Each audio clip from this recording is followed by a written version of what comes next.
Hello! Ayan, at tayo'y mag-munggo. Blessed Friday po sa ating lahat.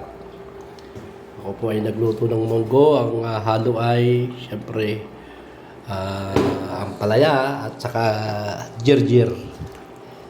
Yan. Ito'y kinakain ng hilaw. Maganda po ito sa katawan, pampalinis ng dugo.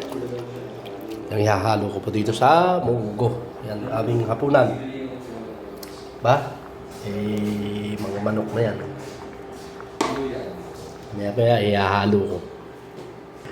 Ayan, at ilalagay na ang ampalaya. Napakasarap. Ayan, at pwede nang ilagay ang dahon ng girgir.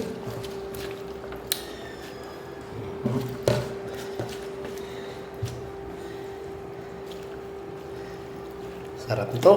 Luto na ang munggo with the manok, chicken wings sa palaya with the girgir na dahon. Thanks for watching!